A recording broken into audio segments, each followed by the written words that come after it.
नमस्कार बच्चों, आज हम बात करेंगे परख राष्ट्रीय सर्वेक्षण विषय गणित कक्षा 9 का वीक 1 का मॉडल पेपर।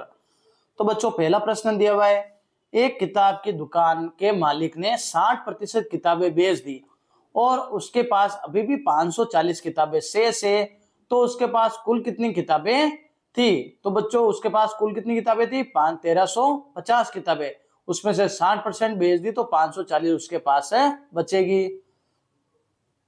फिर देखो बच्चों, दी गई आकृति का क्षेत्रफल ज्ञात कीजिए। तो बच्चों, इस आकृति का क्षेत्रफल क्या होगा बच्चों? 144 वर्ग मीटर। तीसरा प्रश्न बच्चों, दी गई आकृति से ए और डी का माप ज्ञात कीजिए। तो बच्चों देखो, पहले हम देखो बी सी और ओ को इधर वाले देखेंगे तो एक त्रिभुज में कितना होता है बच्चों? 180 डिग्री होता है।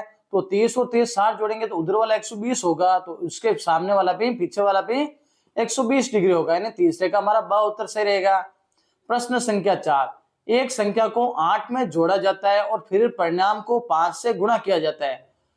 यदि अंतिम उत्तर 70 है तो मूल संख्या ज्ञात कीजिए। तो बच्चों, मूल संख्या होगी 6, स ऑप्शन। पांचवा प्रश्न, दिए गए व्यंजक में एक्स स्क्वायर का गुणांक ज्ञात कीजिए। तो बच्चों, एक्स स्क्वायर का गुणांक यानी 2x square minus 3xy plus 5, तो एक्स स्क्वायर कितना होगा बच्चों? यहाँ पर होगा 2 होगा, यानी अ ऑप्शन सही रहेगा। छठा प्रश्न, महेश अपनी बहन से दोगुनी उम्र का है। यदि उसकी बहन x वर्ष की है तो महेश की उम्र क्या होगी बच्चों? तो जो महेश की उम्र क्या होगी बच्चों? 2x। क्या होगी? 2x। सातवां प्रश्न, सबसे छोटी परिमेय संख्या कौन सी है? तो बच्चों, जो अ ऑप्शन है -9/5 वो सबसे छोटी परिमेय संख्या है। आठवां प्रश्न, दी गई आकृति में छायांकित क्षेत्र का प्रतिशत ज्ञात कीजिए। तो बच्चों, जो प्रतिशत कितना होगा बच्चों? 50%, यानी इसमें कुल बॉक्स कितने बच्चों? 11 बॉक्स है, 11 में से 11 और 11 22 बॉक्स है, तो इसमें से 11 बॉक्स तो काले और 11 बॉक्स सफेद है, तो 50% रहेगा। नौवां प्रश्न, निम्नलिखित पैटर्न को पूरा करें। तो बच्चों, आपके सामने एक पैटर्न है, 21 के बाद 23 आ रहा है, 23 के बाद में 25, 25 के बाद 27 और 27 के बाद में 29। तो जो स ऑप्शन हमारा है वो हमारा सही रहेगा, यानी 5 की घात 3, स ऑप्शन। 10वां प्रश्न, p बराबर -3 हो तो दिए गए व्यंजक का मान ज्ञात कीजिए।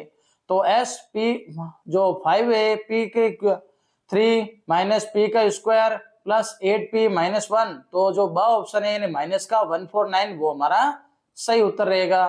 11वां प्रश्न बच्चों, एक चतुर्भुज में पहले कोण का माप दूसरे कोण के माप का 4 गुना है। यदि इन दोनों कोणों के मापों का योग 180 डिग्री है तो प्रत्येक कोण का माप ज्ञात कीजिए। तो बच्चों, प्रत्येक कोण का माप कितना होगा?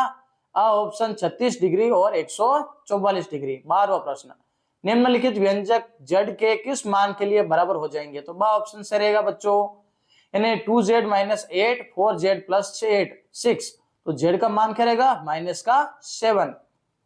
13वां प्रश्न, एक आयत का परिमाप 66 मीटर है। यदि इसकी लंबाई का समीकरण 5x प्लस 2 है और उसकी चौड़ाई का समीकरण 3x माइनस 1 है, तो आयत की लंबाई और चौड़ाई का मान क्या होगा बच्चों?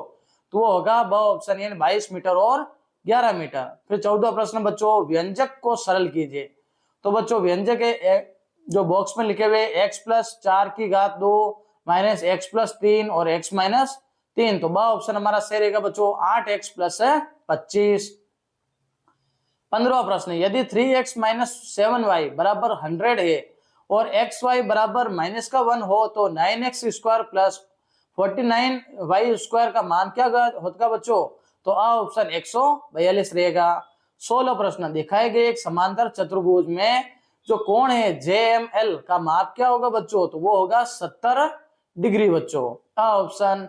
फिर 17वां प्रश्न, नीचे दिया गया ग्राफ एक नाटक में प्रतिभागियों की आयु को दर्शाता है। कितने प्रतिभागी 25 वर्ष से कम आयु के? तो बच्चों वो है ब ऑप्शन 8।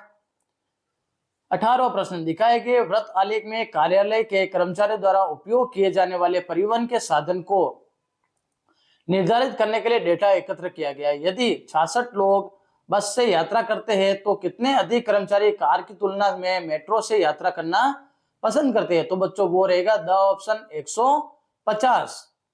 19वां प्रश्न है, पूर्ण घन प्राप्त करने के लिए 81 को किस सबसे छोटी संख्या से विभाजित किया जाना चाहिए? तो स ऑप्शन हमारा सही रहेगा, 3 इन 3 की घात जो 3 होगी ना बच्चों वो 81 आ जाएगा। फिर 20वां प्रश्न है 20 और 80 के बीच कितनी पूर्ण वर्ग संख्याएं, तो बच्चों हमारा ऑप्शन रहेगा स 4 पूर्ण संख्या वर्ग संख्याएं रहेगी। तो बच्चों इसी के साथ जो आज की हमारी जो ये मॉडल पेपर है कंप्लीट होता है। तो बच्चों चैनल को सब्सक्राइब करना और वीडियो को शेयर करना।